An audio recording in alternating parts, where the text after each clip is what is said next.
इंदौर के बाणगंगा क्षेत्र की फैक्ट्री में रेलवे पटरी पर मिली युवक की लाश का मामला सामने आया है। पुलिस की जांच के बाद कुछ और ही निकलकर सामने आया। युवक की मौत फैक्ट्री में काम करते समय मशीन में हुए विस्फोट से हुई थी, जिसे छिपाने के लिए फैक्ट्री मालिक सहित 3 लोगों ने युवक की लाश को रेलवे ट्रैक पर फेंक दिया था। पुलिस ने तीनों आरोपियों को गिरफ्तार कर लिया है। मामला बाणगंगा थाना क्षेत्र का है। यहां 1 अगस्त को एक युवक की लाश रेलवे ट्रैक पर मिली थी। जांच पड़ताल के बाद मृतक की पहचान प्रद्युमन पाल के रूप में हुई थी।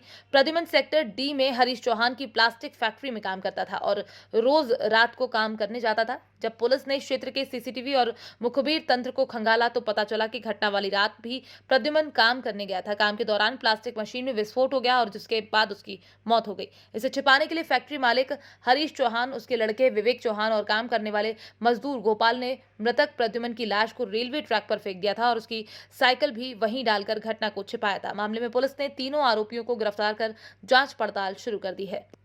ये 1 अगस्त को सुबह सुबह थाने बाणगंगे पे सूचना मिली थी कि ये सुखलिया जो रेलवे ट्रैक है यहाँ पे एक अज्ञात डेड बॉडी है। और जब मौके पे पहुंचे तो एक ट्रेन से कटी हुई एक डेड बॉडी थी अज्ञात, और नवयुवक करीब 20-21 साल का लड़का था। और उसके शरीर पे कुछ जला हुआ प्लास्टिक वगैरह भी चिपका हुआ था और पूरा शरीर जलने से काला भी पड़ा हुआ था। उस आधार पे संदेह भी उत्पन्न हुआ कि ये ट्रेन से कटना नहीं लग रहा है। बॉडी को अरविंदो भिजवाया गया और फिर उसके फोटोज जो थे वो भी प्रसारित किए गए। तो उस आधार पे उसके परिजनों आए और उन्होंने इसकी मृतक की पहचान की कि ये उनका बेटा प्रद्युमन पाल, पिता बल्लू पाल, उम्र करीब 21 साल, जगन्नाथ नगर का निवासी है। और मृतक का पीएम अरविंदो हॉस्पिटल में करवाया गया।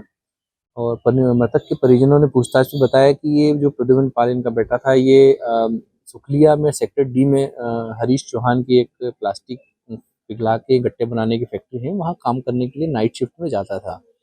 और ये 31 तारीख को सोमवार को रात में भी 9 बजे करीब फैक्ट्री में गया था काम के लिए।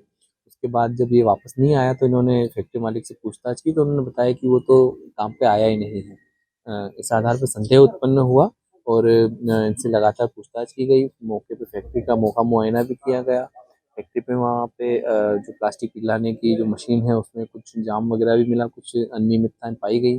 और आसपास के सीसीटीवी फुटेज कैमरे वगैरह भी चेक किए गए। उनके आधार पे जब लगातार संदेही हरीश चौहान से पूछताछ की गई तो अंततः उन्होंने अपना अपराध स्वीकार किया और बताया कि सोमवार को रात्रि में ये प्रद्युमन पाल काम करने आया था और ये 2 ही लोग थे काम कर रहे थे वहाँ पे, क्योंकि मशीन में 2 ही लोग लगते हैं, एक प्लास्टिक डालता है और एक उसके गट्टे जो हैं निकलते हैं उनको निकालते जाता है।